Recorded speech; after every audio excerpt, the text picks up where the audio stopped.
皇上，经奴婢仔细调查，大皇子妃早产一事，问题出在熬药的水上。有人暗中将熬药处的水换成了用铜锅煮过的水。这铜锅煮过的水有何问题？用铜锅熬制汤药会极大地改变药草的药性，对身体有害，且此种办法用银针也无法检验出来。有人故意将熬药处的水换成用铜锅煮过的水，奴婢在不知情的情况下用了此水，如此一来，就和直接用铜锅熬煮汤药一样，因此才致使大皇子妃早产。竟有此事，那你可知是何人所为？回皇上，奴婢不知。皇上，臣听闻藩邦曾进贡过一只灵猫，此灵猫极具灵性，可以测出人说的是真话还是假话，只需将人的右手放到它身上，回答问题。若回答的是真话，灵猫则安静无事；若回答的是假话，灵猫则会狂躁不安。臣提议，不妨用此猫一试，或许能找出幕后真凶。这简直荒谬至极！皇上，此法虽说过于玄妙，但为还大家一个真相，臣也愿意一试。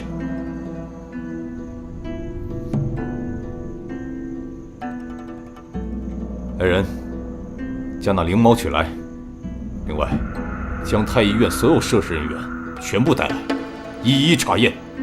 是。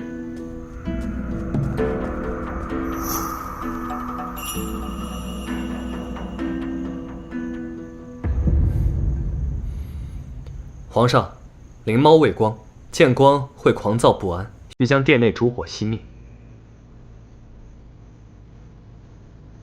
熄灯。是。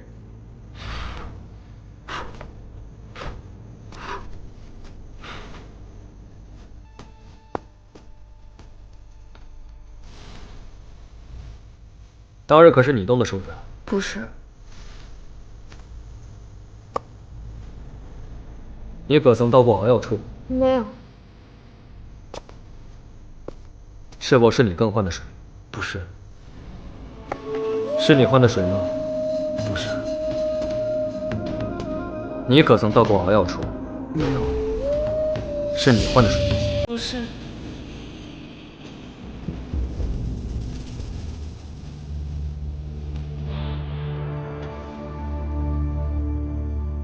当日你可曾到过熬药处？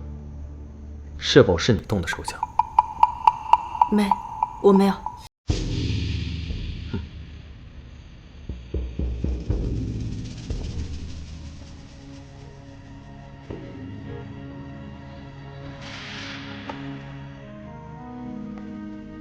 冯大人，大皇子妃的汤药可是你动的手脚？你有没有更换过熬药的水？宋仪官说笑了，我怎么会害大皇子妃呢？本官也未曾换过水。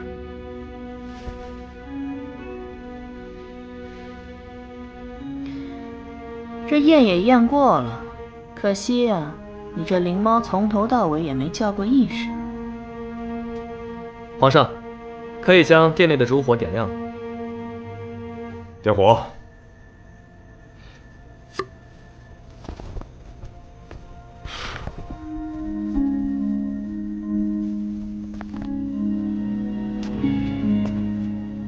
各位，请将你们的右手伸出来吧。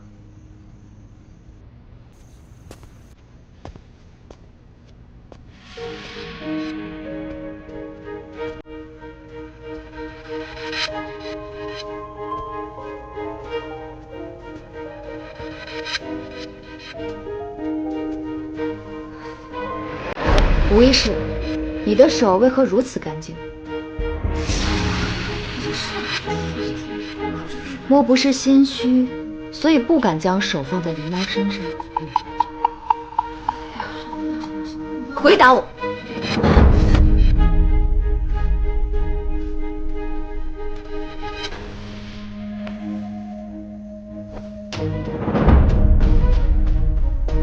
诸位，灵猫是假，方才只不过是一个测谎游戏。我与宋大人提前将炭粉涂在这团黑色毛球上，心中无愧之人自然敢将手放上去，接受可能；可若是心虚之人，则肯定不。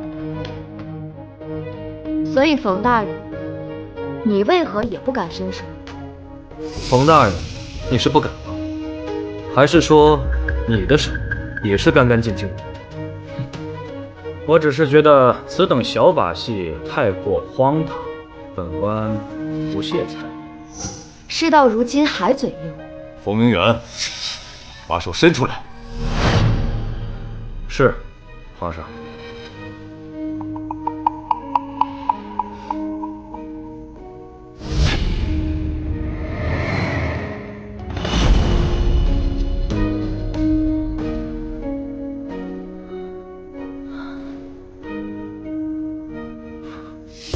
就凭你这点小伎俩，也想跟我斗？吴医师，事已至此还不从实招来，说是不是你换了熬药处的水？皇上饶命，是奴婢换了熬药处的水，奴婢也是被逼无奈。是谁指使你这么做的？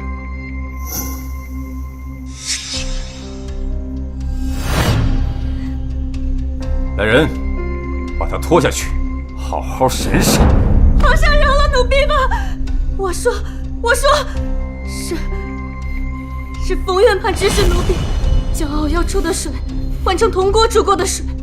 不知此事，窦毅也是冯大人故意将荣泽兰引到苏叶身边，让荣泽兰染病，意图除掉荣泽兰。奴婢知道的都说了，皇上，求皇上饶命！皇上，奴婢是被他逼迫的。吴医师，听闻你偷药，是因为家中有个多病的弟弟。本官问你，你偷药当真是为了多病的弟弟吗？冯院判，奴婢知道错了，以后再也不敢偷御药房的药了。莫怕，只要你乖乖听话，本官让你做什么，你就做什么。如若你能做得到的话，那我暂且就不送你去慎刑司了，如何？奴婢知道了，奴婢会听大人吩咐的。好。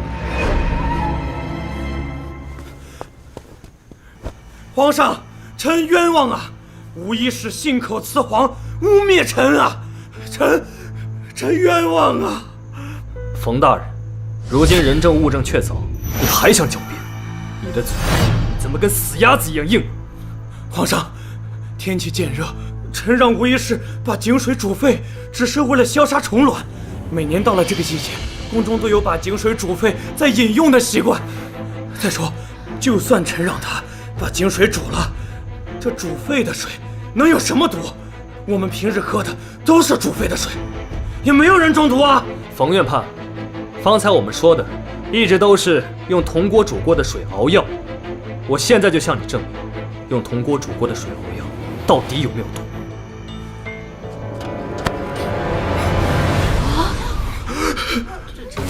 这是怎么回事？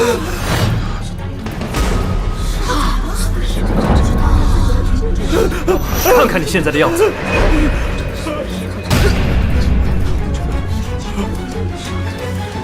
我发现水有问题后，便暗中让宋医官将你泡茶的水和熬煮养生汤的水全都换成了用铜锅煮过的水。如今你头发脱落，这般模样，还敢说这水无毒吗？胡说！我这不过是偶感风邪。皇上，臣偶感风邪，头发脱落啊！好个风邪！铜锅煮水，单饮无碍，可一旦与药草或茶叶混合，便会改变药草或茶叶的药性。你一个健康的人，每日用此水养生喝茶，慢性中毒之下都会出现脱发症状。何况大皇子妃怀胎体弱，因此才动了胎气。不是我，皇上，不是我。你以为你随便找个医师，皇上就会相信吗？臣冤枉啊！都是这个贱婢自己做的，都与臣无关。臣冤枉啊，皇上！冯明远，要想人不知，除非己莫为。不是的，皇上。大胆！冯明远，为何要谋害皇嗣？究竟是何人之事？皇上，臣冤枉啊！来人，把他一直拖下去，严刑拷打。是，皇上，臣冤枉啊！放开我！放开我！放开我！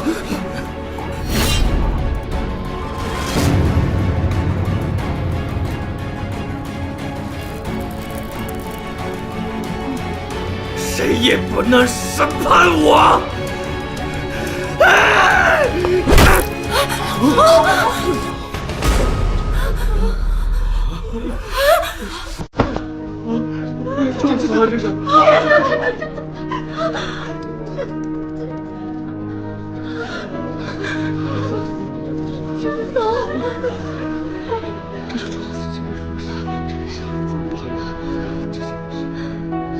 传朕旨意，冯明远谋害皇嗣，死不足惜。冯家满门抄斩，所有涉事人等一律严查，一律治罪。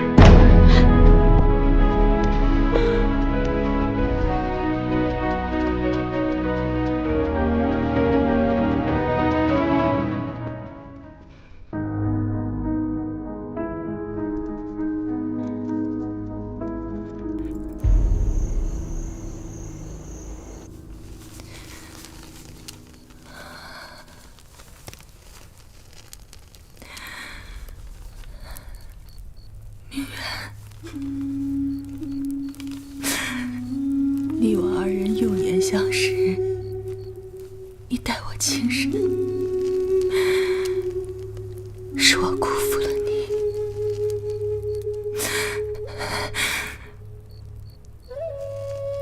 都怪那个荣策兰，当年他娘坏我好事，如今他又来害你性命。一定要让他付出代价。我会像杀死他娘那样，把他碾成乳泥。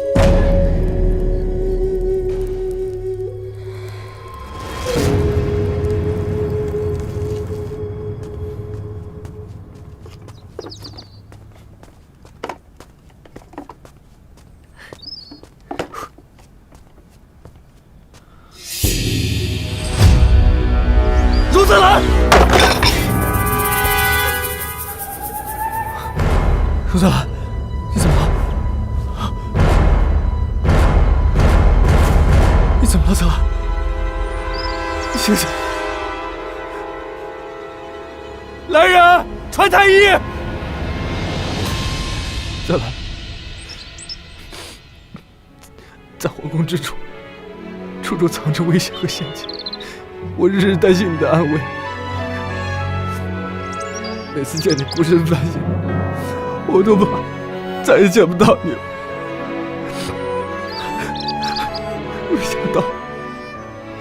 没想到这一天还是来了。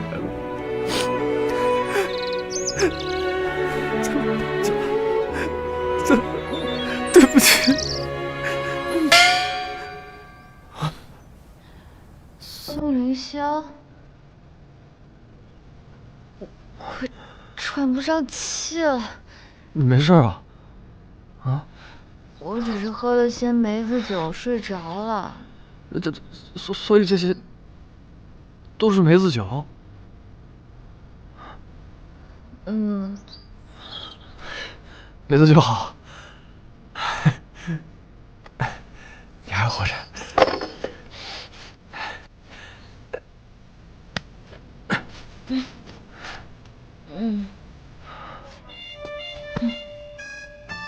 梅子酒能喝成这样，也挺好的。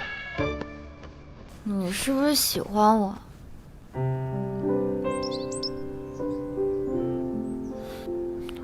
我以为我看你的眼神连御花园的喜鹊都该明白了。是吗？我怎么看不出来？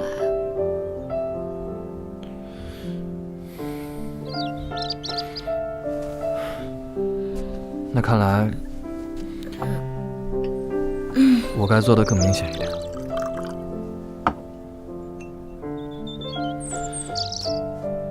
醒醒酒。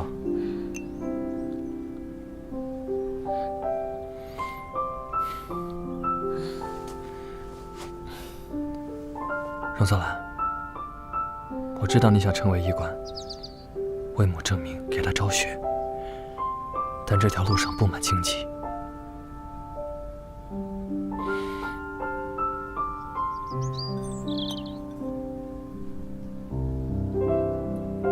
荣泽兰，你可愿意在这布满荆棘的路上寻找一位与你同行的伙伴？他可以做你的侍卫，为你遮风挡雨，替你披荆斩棘。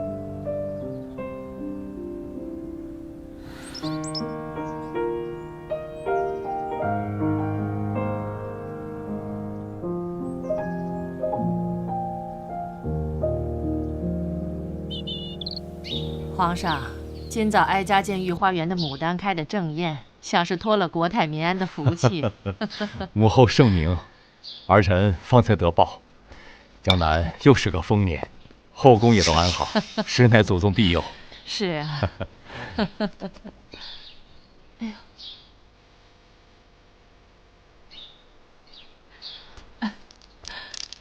哎呀，朕的小皇孙来了。哎呦，皇上，快看！哎，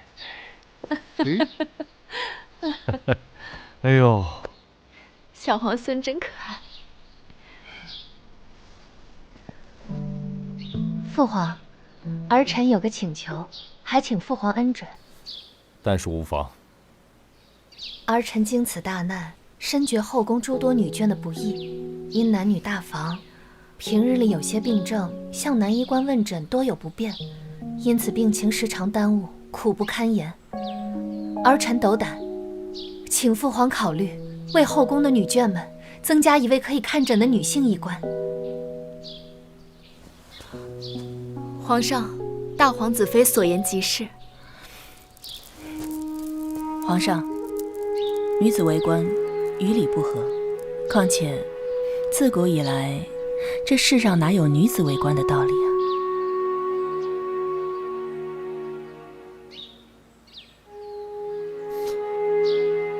母后，您想如何？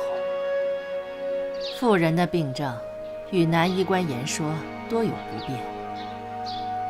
皇上，哀家记得你曾答应过，若荣医士能在大皇子妃中毒一事中证明自己的清白，便允许他合法的看诊问药。如此一来，不封他为医官，如何合法呢？荣医士医术精湛，保过皇子妃和你皇孙的平安，还治愈过哀家和小公主。我看呐，皇上该兑现承诺了。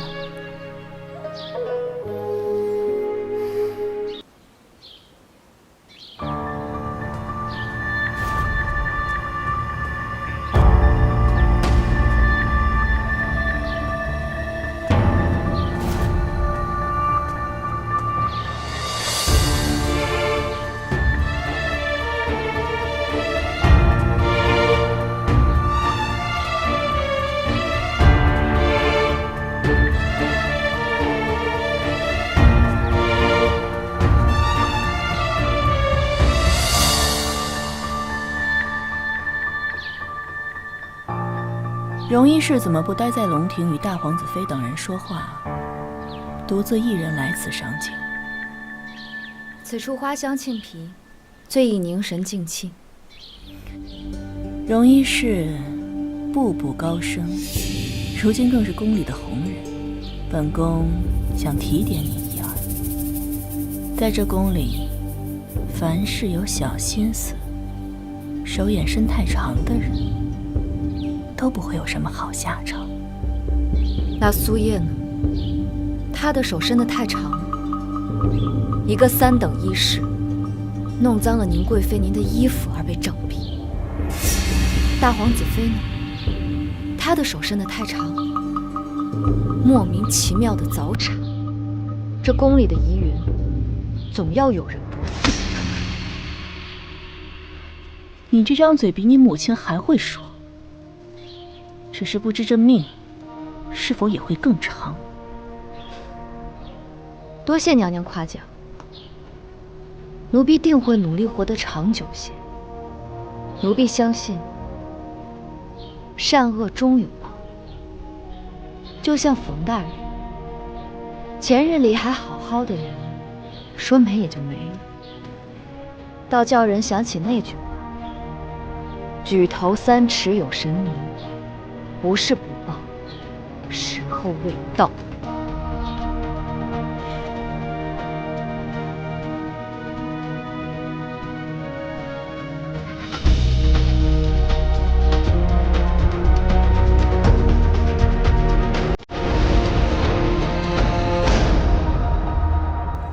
想必朱清已有所耳闻，太医院有个叫荣泽兰的医师，他控制过窦异的扩散，太后、大皇子妃、公主皆因其精湛的医术受益。不但如此，他还帮助钟老研制成功了治疗破伤风的特效药，这药救了战场上无数将士们的生命。因此，朕欲擢其为医官。朱清以为如何？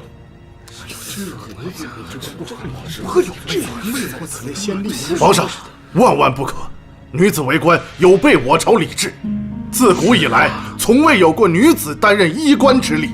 此例一开，恐成天下笑柄，望皇上三思啊！对，望皇上三思啊！皇上，臣也以为不可。3纲5常乃立国之本，女子应恪守妇道，怎可为官？荣泽兰虽有医术，但也不能坏了祖宗的规矩。臣附议。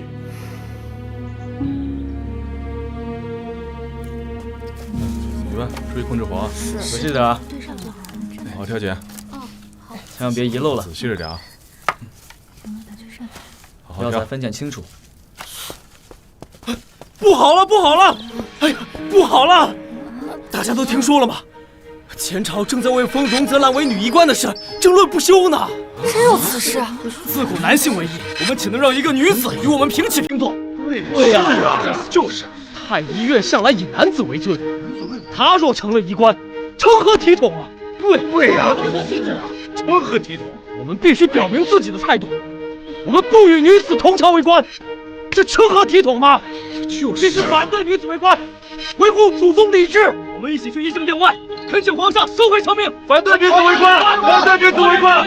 好，反对女子为官，我们去医政殿，我要收回成命。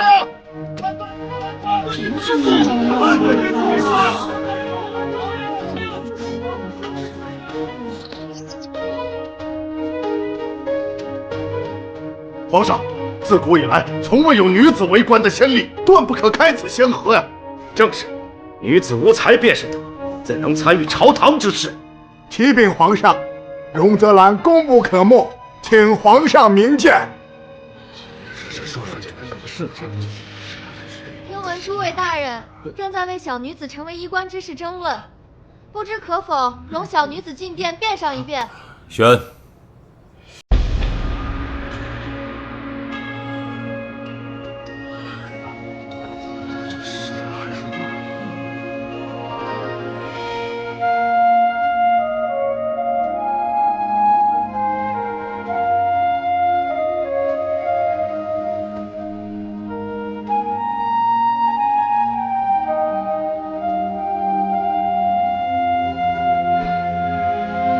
太医院1等医士荣泽兰叩见皇上。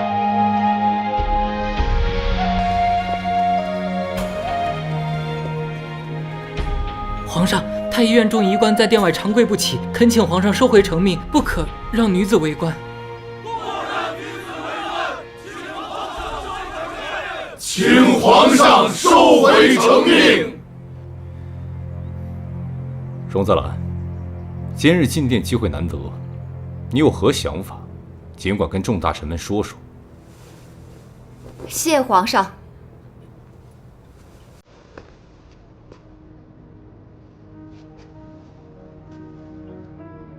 刚听大人们提到，女子无才便是德，不应参与朝堂事宜。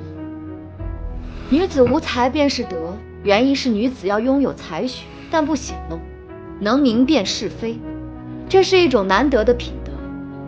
这美好的品德，何时被曲解成了束缚女子的枷锁？昔年黄道婆躬身入仕，革新棉纺技艺，促进了棉纺织部的发展，造福天下百姓。可曾有人说过她是女子，而不该抛头露面参与世事吗？无女子为官之力，此例一开，成何体统？李冰驻都江堰，前无补漏；蔡伦造纸术，亦无旧例。若事事循规蹈矩，我大梁恐至今都还在结绳记事。况且衣冠之责在悬壶济世，而不应以性别论医术之高低。医者仁心，岂分男女？容一是以真实救太后，以妙守护皇嗣，此等动机，你却还在争什么宗教礼法？你们这帮人，当真是迂腐之极！满口胡言，巧言令色。皇上，荣泽兰乃罪妇柳福陵之女，罪人之后不可为官，此乃大梁律法。敢问大人，皇承思可有确凿记载关于我母亲罪行的卷宗？若无卷宗，仅凭一张嘴，你是如何确定我是罪妇之女？皇承思可有此案卷宗？回皇上，柳福陵一案并无卷宗。皇上明鉴，既无卷宗，皇承思也未曾受理过此案，奴婢母亲便不是罪妇。昔年家母为太后治疗校正之法，用的是外敷方，见阳气正盛，以辛温之药驱散肺中浮痰。只是太后年事已高，气血浮动，所以无法立即见效。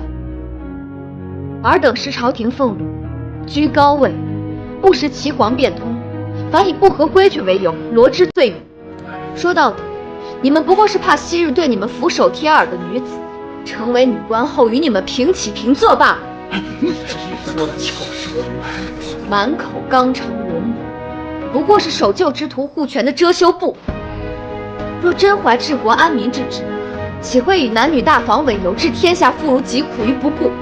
若真有治国安邦之德，就该让女子行医，让天下妇人都能方便就医，及时得到救治。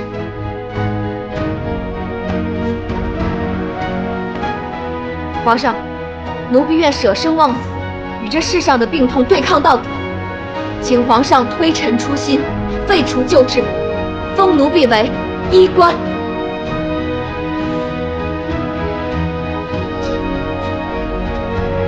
皇上，臣附议。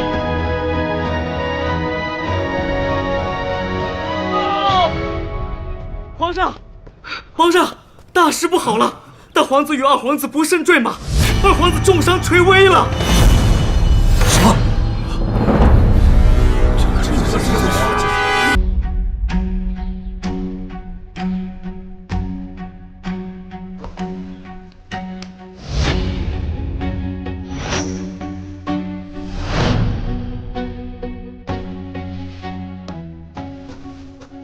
皇上，二皇子情况危急，他已重伤昏迷，腿部断裂，身负多处外伤，脏腑也有损伤，并且身中剧毒。中毒？这到底是怎么回事？回皇上，二皇子听闻大皇子巡查河道归来，特意邀大皇子赛马，谁知马匹突然癫狂，二皇子坠马后又被风马踩伤。好好的马，为什么会发疯了？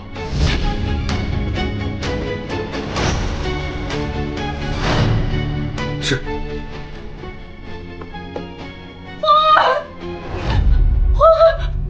皇儿，怎么会这样？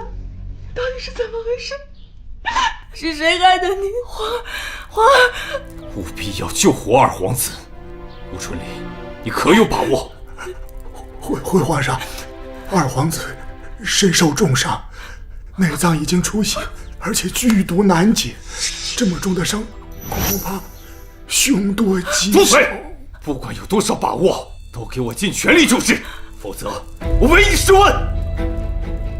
皇上，二皇子如今的情况，恐只有剖腹治疗尚有一线生机。一派胡言！剖腹治伤，九死一生，臣建议保守医治。荣泽兰，究竟是何居心？你想谋害我的皇儿吗？宁贵妃，我与二皇子无冤无仇，我为何要害他？荣泽兰，你所说的办法，当真能救活二皇子？回皇上，古有华佗，乃杨医的先驱，他曾成功实施过恶瘤摘除和胃肠缝合等复杂治疗。奴婢认为，若准备充分，可一试。皇上，臣曾听军中的医官提过这剖腹治法，战场上受了伤的将士也有因此法治疗活下来的先例，并非毫无依据。事不宜迟，还请皇上定夺。来人，虚请终老。皇上，我师父年岁已高，且他手部曾受过伤，如今已经无法操作养医之术。吴顺林，太医院可有人会此医术？回皇上，边关紧急，太医院的杨医都援军去了。臣等无能，竟然没有一个人会，这要你们有何用？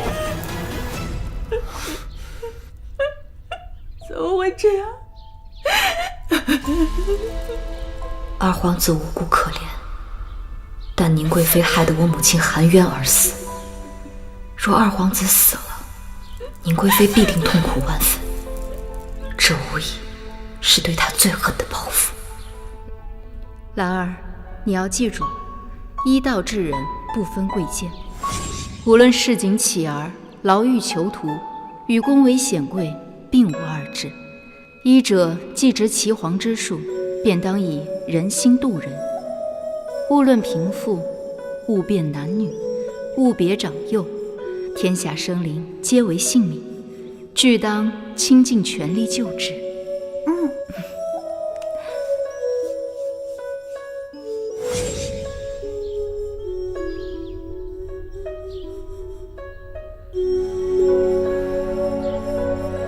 皇上，奴婢会这杨医剖腹之术。泽兰，这等凶险之法，你如何习得？回大人，奴婢在吉安所守职时，跟随钟老学习的便是这杨医之术。荣泽兰，你可有把握能救回二皇子？有把握，但需先知二皇子身中何毒，只有解了这毒，才能实施这杨医之术，否则毒入五内，就回天乏术了。是断魂草，我皇儿所中之毒是断魂草。你怎么会知道？荣泽兰，荣泽兰，我求求你救救我的皇儿！我求求你，想要什么我都给你，只要你能救救我的皇儿！我求求你。宁贵妃，您应该知道我想要的是什么。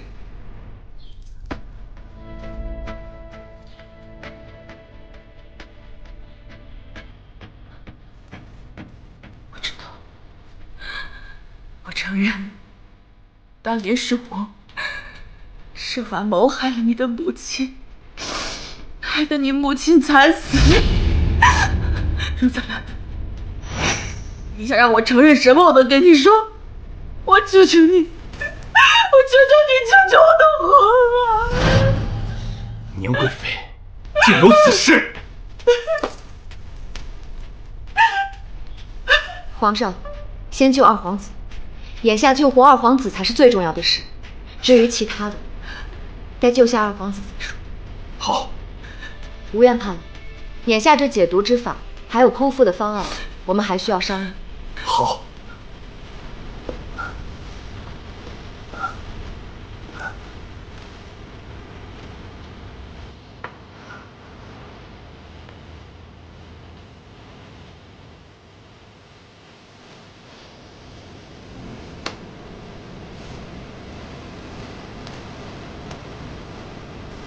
所以大家都别慌，药的比例按药方子去抓，千万不能出差错。是，必须在天黑前将汤药熬好，若是天黑之后视线受阻，开腹的风险会更大。是。吴大人，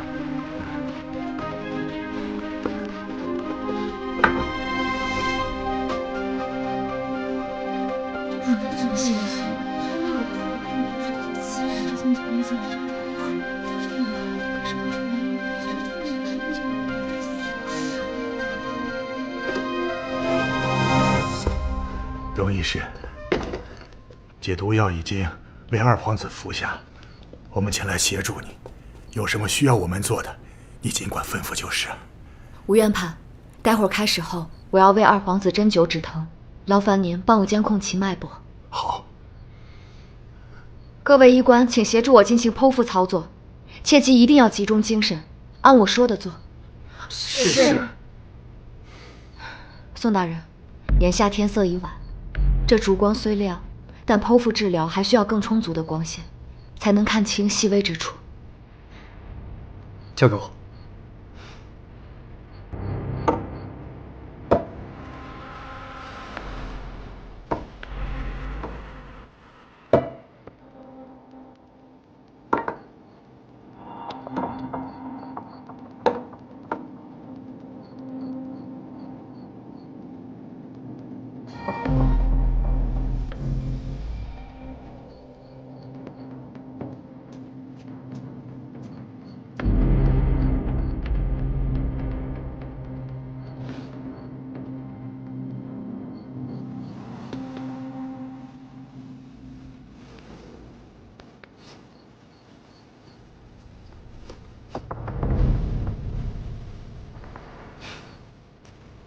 针灸包。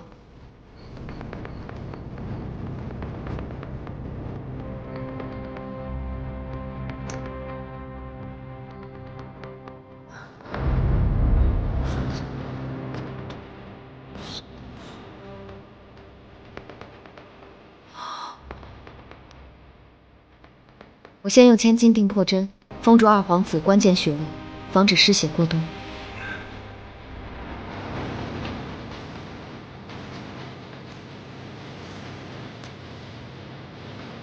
这样用，你又见不着吗？我又以银针刺入肾腧穴、委中穴、足三里穴。这是何针法？针灸麻醉，进行局部麻醉，配合我的千斤钉破针，能确保二皇子不会在剖腹中途因为疼痛而醒过来。这针法玄妙啊！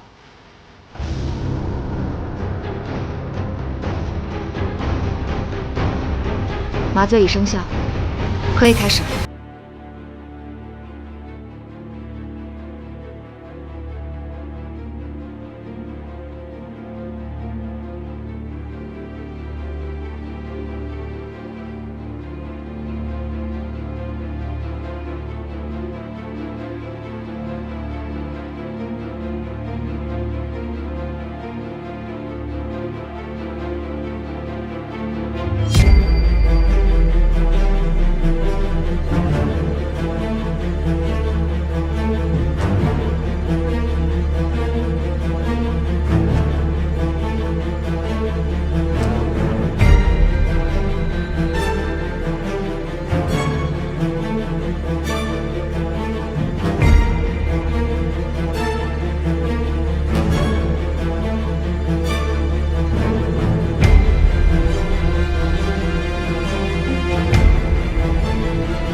然而，病因素旧，虚灵事不惑，唯当审地盘思，不得于性命之上，率尔自成俊快。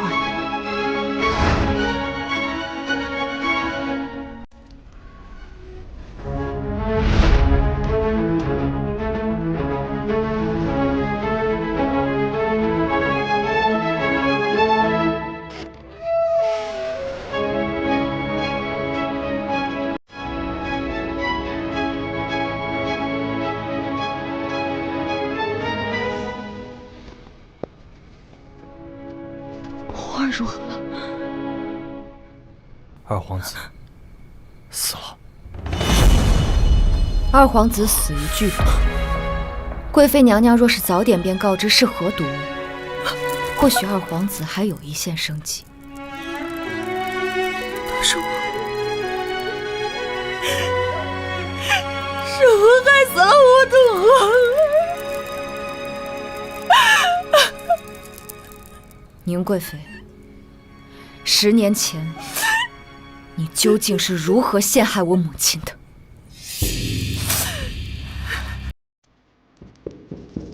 是你做的好事。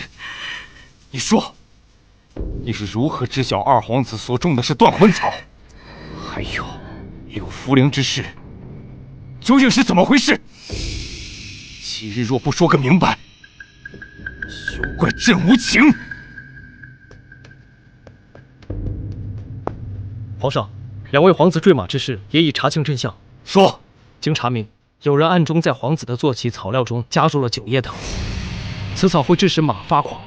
大皇子策马时，马儿失控发狂，使得二皇子的马也受到惊吓。二皇子未能控制住发狂的马，这才坠马。而后大皇子所骑的受惊马儿，在癫狂之下又踩伤了二皇子。是我害死了我的皇儿。贱人，是你命甚，在草料中下药是不是？你当真是罪无可恕，不仅戕害无辜之人，连朕的儿子也不放过，苦毒还不食子啊！我没有，我没有想要害我自己的皇儿。那中毒又是怎么回事？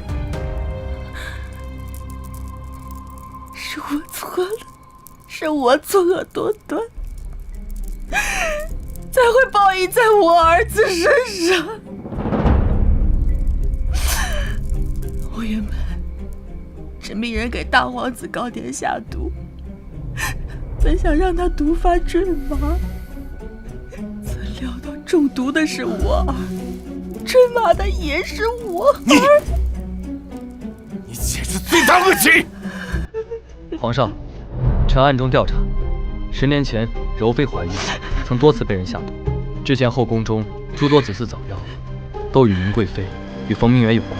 还有，10年前容泽兰之母柳茯苓，便是因为发现宁贵妃给如妃下毒，而被戕害。这是臣找到的证据，请皇上过目。皇上，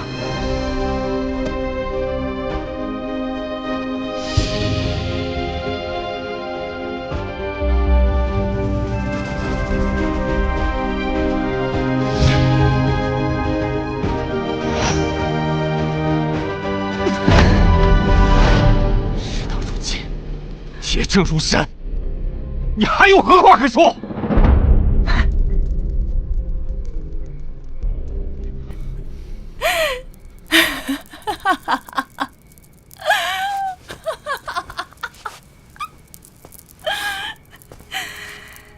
事到如今，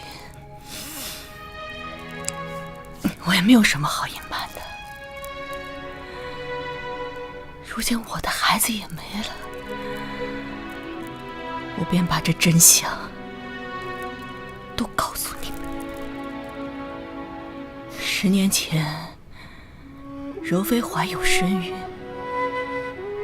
我怎能容忍她生下皇子威胁我儿子的牵扯？我精心策划，对他下手。可是柳茯苓那个贱人，竟察觉端倪。我怎么会让他坏了我的大事？所以我只能让他永远闭嘴。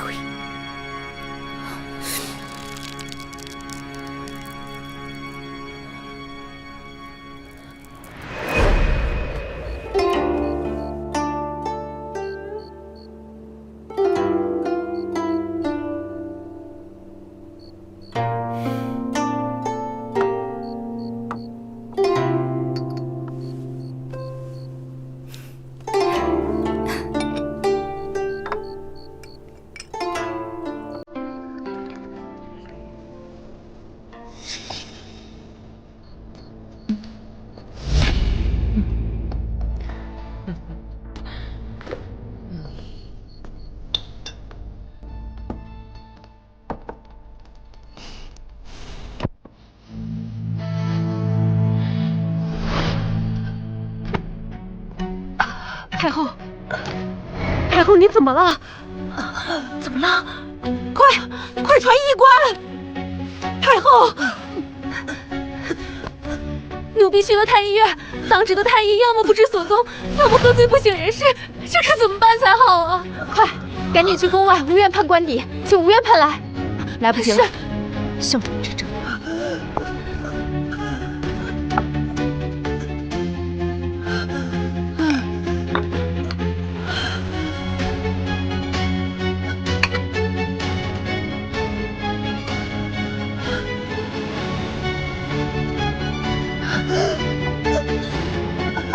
幸好我习惯随身常备一些药物。来，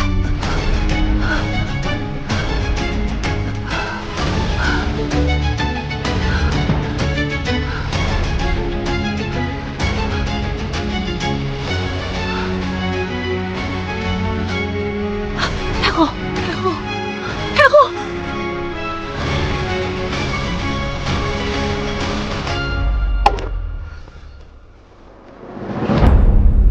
脉象微弱，危在旦夕。岳福临，你到底对太后做了什么？冯大人，我用治疗哮喘的法子为太后缓解。你还敢狡辩！皇上驾到！太后怎么了？皇上，柳氏擅自用药医治太后，致使太后昏迷不醒，危在旦夕。她分明就是蓄意谋杀。是啊，皇上，太后本来还好好的，可是用了他的药，太后突然昏迷不醒了。来人，快将凶手拿下！是。皇上明鉴，臣妇是冤枉的。给我拖下去！福临，皇上明鉴，臣妇是冤枉的。皇上明鉴，臣妇啊！福临没有谋害太后。皇上，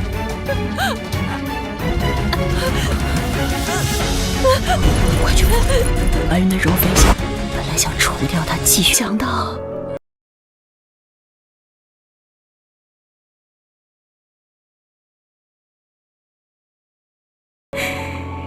柔妃竟因此动了胎气，早产，还生了个女儿。既然他威胁不到我便饶他一命。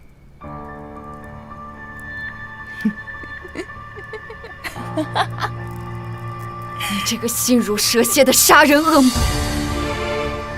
简直罪该万死！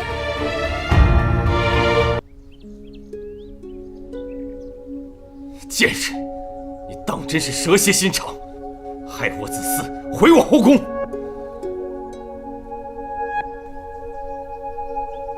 我蛇蝎心肠，我会变成今日这般，都是你一手造成的。你才是罪魁祸首！放肆！朕何错之有？都是因为你迟迟不立储君。你跟我说过，你说我的儿子是你最看好的皇子，你说过要把他立为太子。结果呢？你对其他儿子也是这么说的。你把我们所有人都当作棋子，在这权力的棋盘上随意摆弄。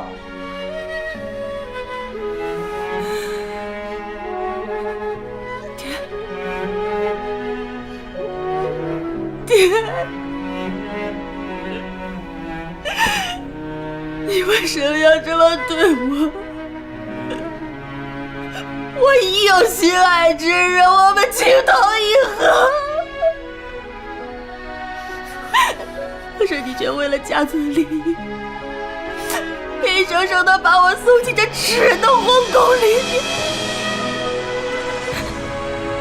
你还说一定要我生个儿子，让我把他扶为太子，让整个家族享尽荣华富贵。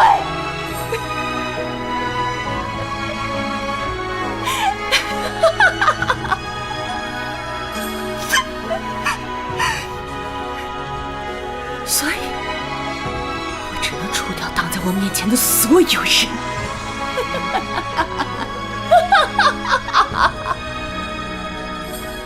筑墙之内，白骨为基，金玉其外的尊容下，是万千血泪铸就。那些被称作贤良淑德的规训，竟成了悬在女子颈间的利刃。有人借此攀附青云，有人为此癫狂痴舞，到头来，皆是困在这无形樊笼里的可怜人罢了。住口！住口！朕岂能容你在这颠倒黑白、胡言乱语？即日起，将宁贵妃褫夺封号，赐针灸自尽。等等，二皇子他没有死。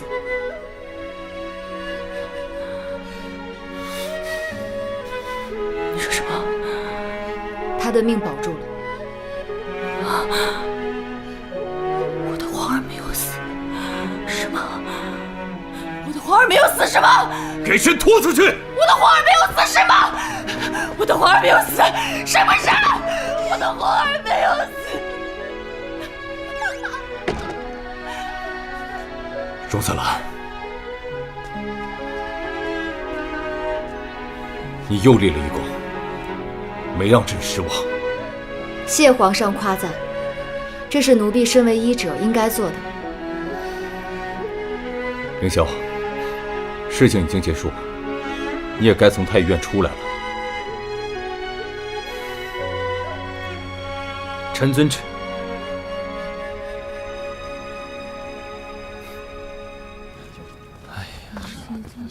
完了！咱们之前那样嘲讽宋世子，他肯定不会放过咱们。是啊，谁能想到他竟然是大名鼎鼎的宣平侯世子？这下可怎么办呀？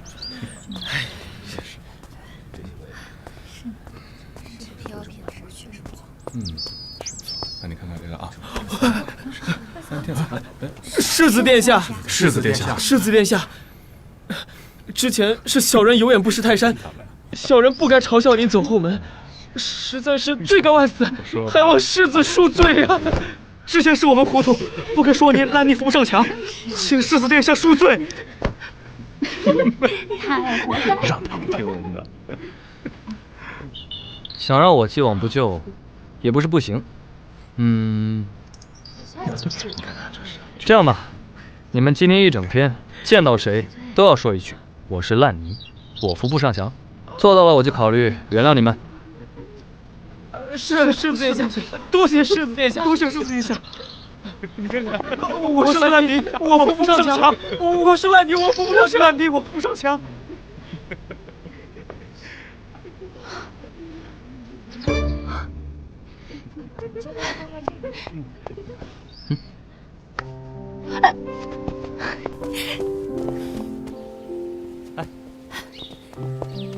那个，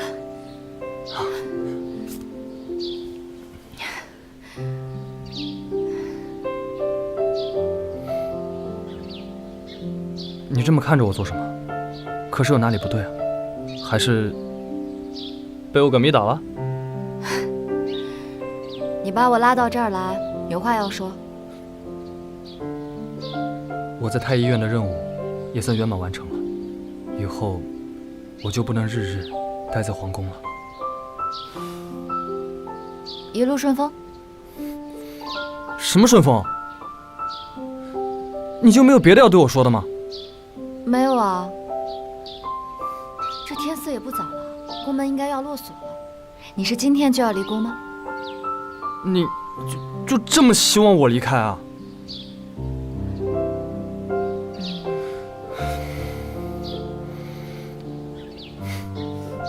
喂，宋世子，我答应。你知道我要说什么吗？你就答应。不管你说什么，我都答应。不知宋世子是否有意中人？若是没有，不如与我定个亲。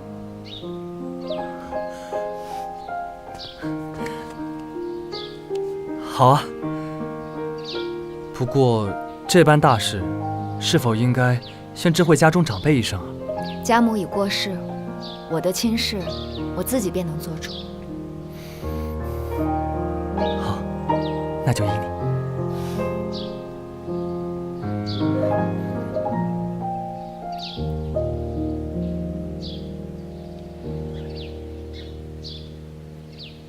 今日，朕要与朱清共享一件喜事，请皇上明示。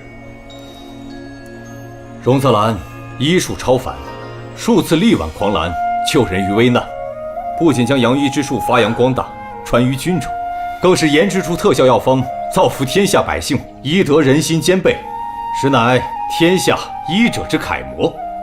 朕决意将荣泽兰封为我大梁国首位女医官。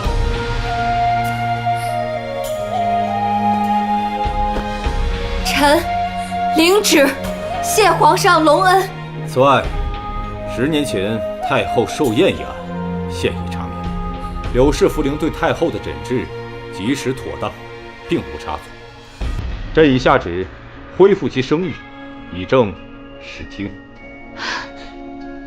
臣谢皇上。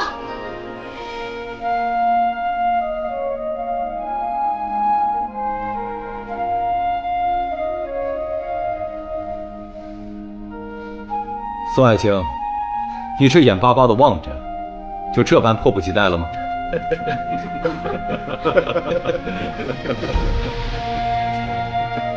朕早就听闻你与荣医官情投意合，今日便做个顺水人情，为你们2人赐婚。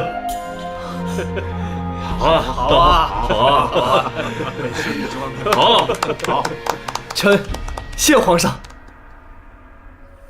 奉天承运，皇帝诏曰：朕观太医院医官荣泽兰妙手仁心，屡解宫闱臣科；宣平侯世子宋凌霄忠勇兼备，2人皆为栋梁之才，情笃意合，实乃天作之合。今依例赐婚，则吉日完婚，万2位琴瑟和鸣，共襄家国。钦此。臣谢皇上隆恩。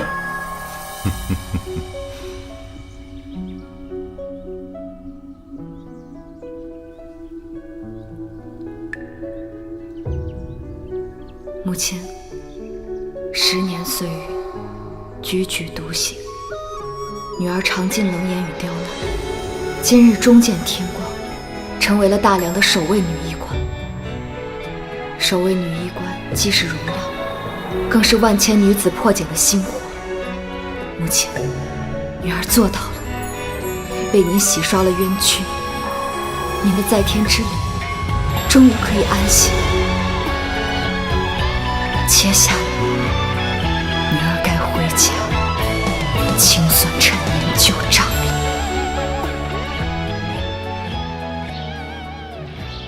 怎么还不来？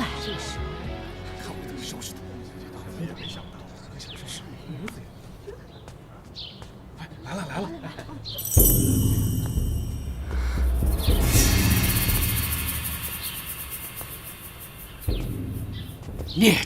孽障啊！进了宫就断了6亲，家中几次3番给你送信，你竟敢不闻不问！姐姐好大的架子，竟让全家等你，莫不是进了宫连自己姓什么都忘了吧？我当然记得，我今日回来，便是来给你们送一份大礼的。圣旨到，荣泽兰接旨。奉天承运，皇帝诏曰：荣泽兰医术卓绝，德行兼备，特封为大梁首位女医官。臣领旨谢恩。夫人，这另奉圣谕，柳福陵一案冤情尽雪，追封3品书人，4季3升。谢皇上隆恩。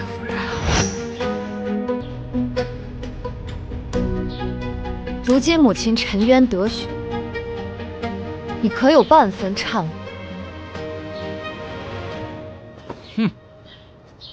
我有做错什么吗？我为何后悔？庄子兰，当真是反了你！就算你做了医官，也是我荣家的女儿，在这府里轮不到教训我。放肆！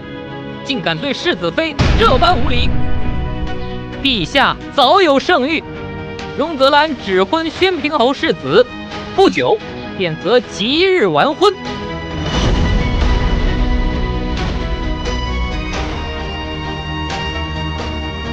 还不跪下！上！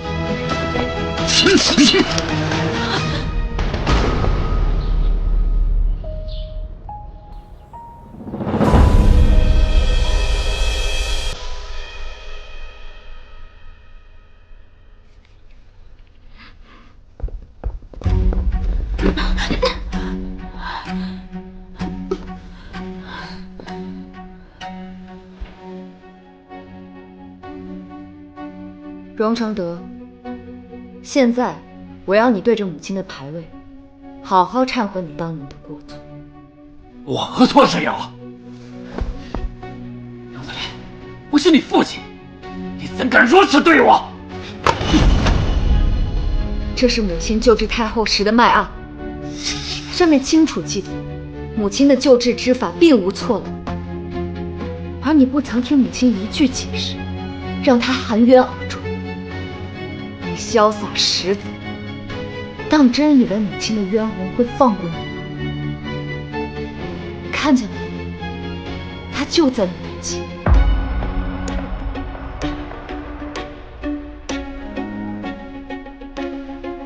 即便他是清白的，那又如何？他现在已经死了。荣子兰，你就算再恨我，也是我荣家的女儿，不是他柳家的。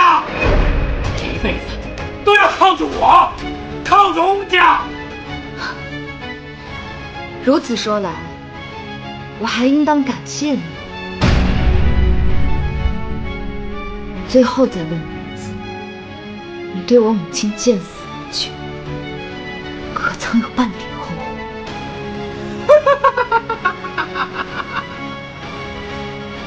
我没有错，我为何要后悔？我已经给过你机会了，是你自己不要。奉天承运，皇帝诏曰：荣承德品行不端，窃取柳福陵独创针法，见死不救，致其含冤而逝，恶行昭彰，赐荣承德以死谢罪，以正国法，亲子。那这些都是假的，对不对？求求你，求求皇上收回生命啊！为父知道错了，为父知道错了，兰儿。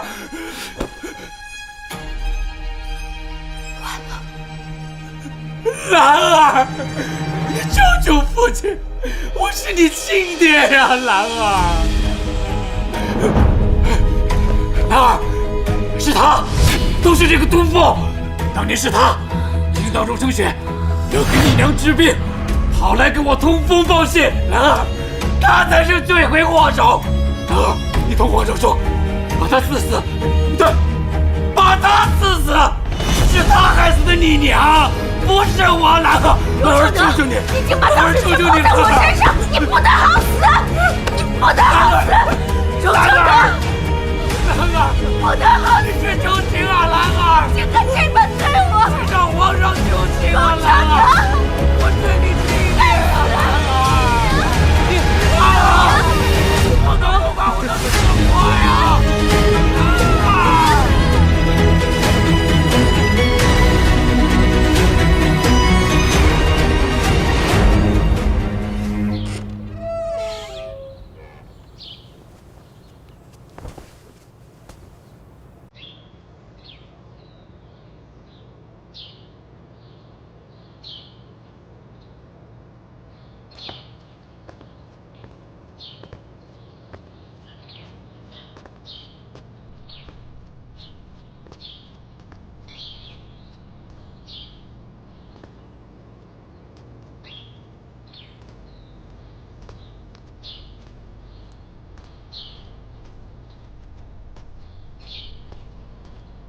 红墙内外，多少女子困于无形枷锁，看似施害者，实则亦为世道所困。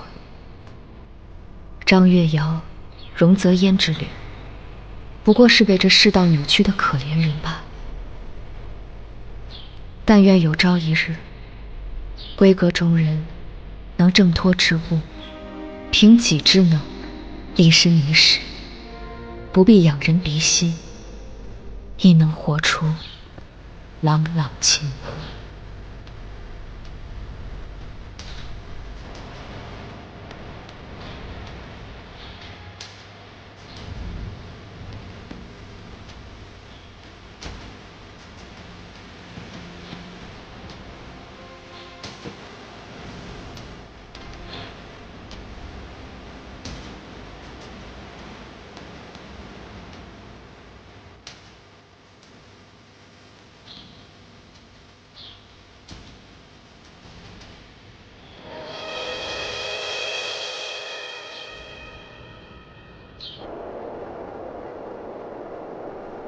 一乃人数，关乎万民康健，为普济苍生，革新医道，特准太医院改制，设悲田院以及困厄。即日起，不论男女，但有岐黄之术，皆可报名。女子也能学医了，还能当医官了。听说啊，这是咱们大梁第一位女医官荣泽兰为我们争取来的。太好了，好了，好了！我希望，我用银针刺破的不只是偏见的枷锁，更是为天下女子一心开一扇门。希望往后的世间，银针不分男女，人数只问苍生。记得点赞关注哦。